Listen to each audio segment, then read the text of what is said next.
It is live. It is working. Hello, everyone. Welcome, Willkommen, to what I think is your weekly horoscope and tarot for this week ahead. Yes, it is. What happened to the other one? I don't know. Okay, so this live stream, at least I know this is working. It is set to public. Anyone on the interwebs can see this. Seeking out. Oh, hey, loving the eye makeup. Hello, welcome, Sheila. Okay, thank you for the confirmation. It is working. Oh, phew. Okay. Welcome, Willkommen. I will edit the descriptions and the titles, everything later on. Hey, Mondo, Hannah. Yay, Mercury is right. Happy Mercury retrograde, everyone. Okay.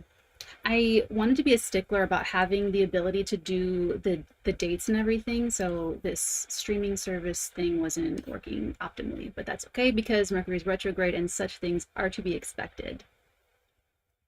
Yeah, welcome, Brandon. I haven't been live in quite some time, so I figured it might be nice to go live, and on a moon in Gemini, just not going to be recording myself or being on camera, especially, anything like that. So okay, this works out better. The moon is now in Cancer.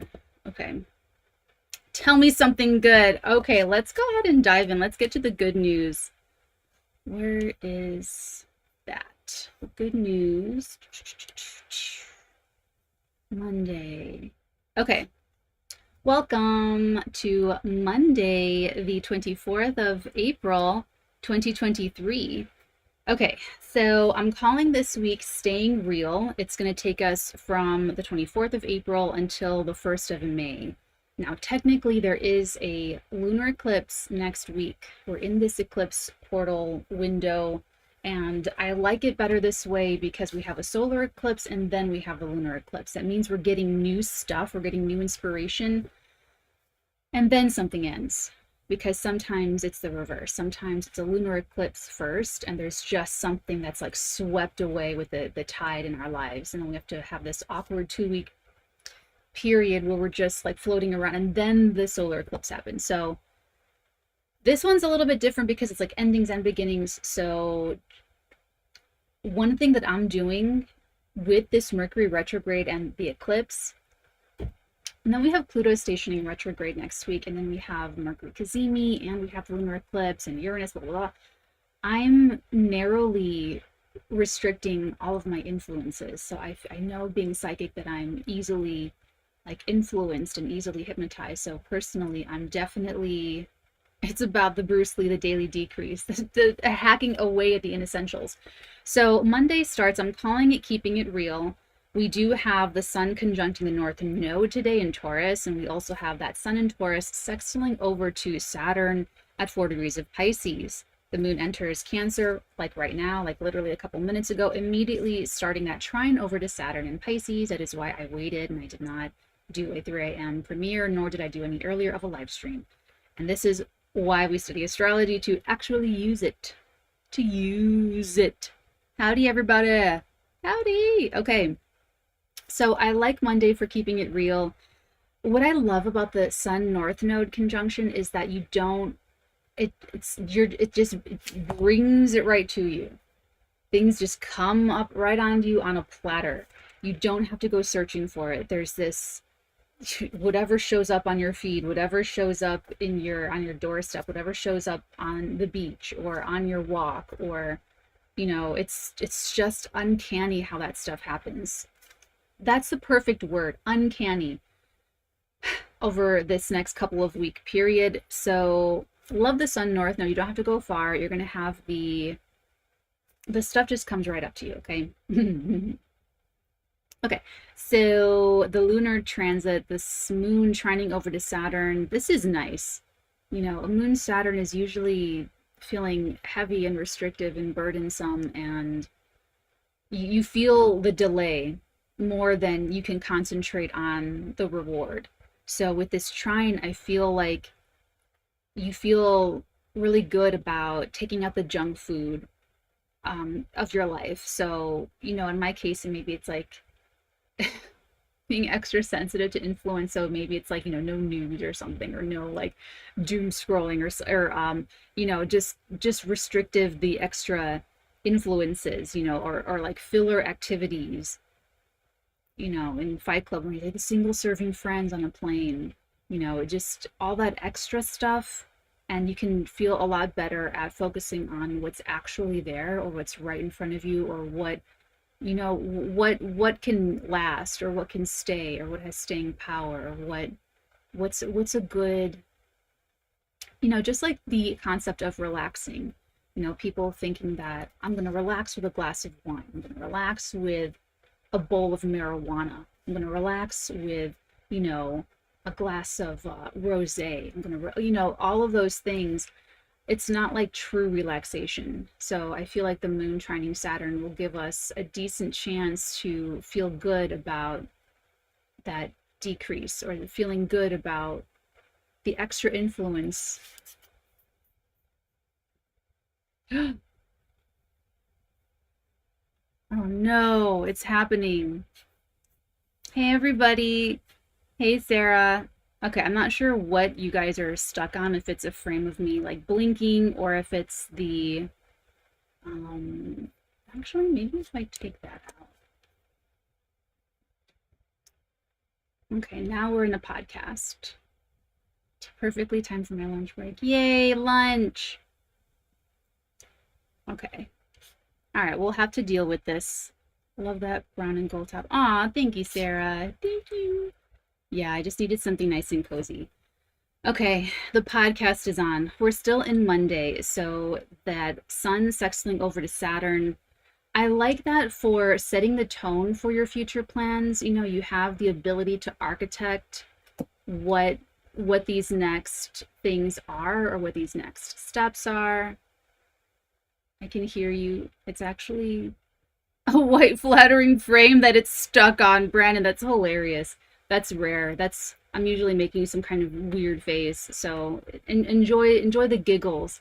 Having a really great sense of humor through eclipse season, I mean, generally in life, but specifically during really weird times in the astrology, is probably just something you want to keep as a priority, at the forefront of your attention and at the forefront of everything. Because the things that are uncannily happening, like, look for the humor in it, look for the irony, look for the comedy, trying to kill yourself in a million different ways, and like the weird accidents that just happen that you're still alive, like that's funny. So, all right. Sun, Saturn. Oh, that's what I wanted to say. Okay, so this next eclipse is technically next Friday. What's happening is there's a lot of blockages being removed with the Mercury retrograde. So it's going back to the scene of the crime to figure out exactly what you need to do differently, exactly what's not working, and going back to mine the gold, going back to where there were such amazing benefits, going back to where, something really struck you positively, but there was no way for it to blossom or develop. Or maybe you weren't ready for something to blossom, or to hang on to my voice. Hang on to my voice, guys. Okay. So, removing blockages, key about this time right now. And the sun sextiling Saturn, the way it starts the week, it sets a really positive tone. So think back to the end of 2020, December 2020, until March of 2023. That is when we had Saturn in the sign of Aquarius. And actually, oh no, I should keep that on. Now, one of the main characteristics about that transit was that Saturn in Aquarius and Uranus in Taurus were getting into a tangle. They were squaring. There were like 3 squares over the course of that time. Okay, so those were the changes happening that were really difficult to adjust to. Okay, I feel like I'm like re-traumatizing people talking about this, but it was really difficult. And but think about that. Think about something taking years to break down, years to change, years to see in a different light. Because now that we have Saturn in Pisces, we're going to have some supportive supportive energy there. So that's part of what we're picking up with the Mercury retrograde, is that something that maybe that Taurus stuff was bumping into Saturn, you know, for 3 years, and it just couldn't do anything. It just couldn't move on. It just couldn't, you know, it couldn't have like the fullest expression. And, you know, there were other things, karmic things that needed to be wrapped up first. So now that we are moving into these newer, different energies, going to be a huge focus on this Aries Libra axis soon. You know, it's nice to get some support. It's nice to get some kind of, you know, a solidification there. So Monday's great for keeping it real, seeing what just comes right up to your doorstep and seeing what is just needing a little bit more structure. And I feel like you're going to feel good about anything that you do have to like say no to, or anything that you do have to just, you know, become a little bit more mature to deal with, or where you need to be more thoughtful in your architecting. Okay, let's see if I can add all. Oh my God, this is totally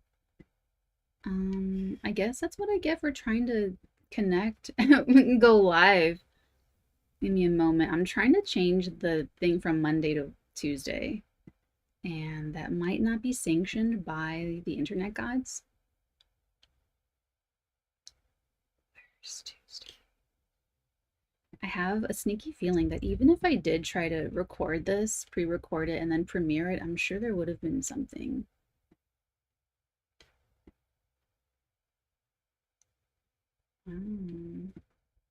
Yeah, you guys, this is like totally not. Oh, wait, hold on.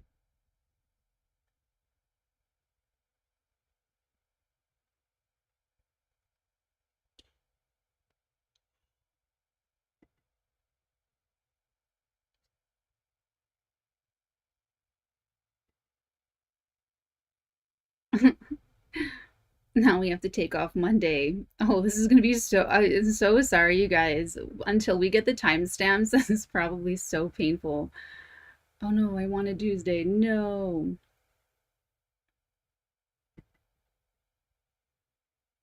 Monday, get away. Monday. I remember the days when Natalie used to talk amongst ourselves. Yeah, let's. Thank you, Sarah. That is so perfect for the Mercury retrograde.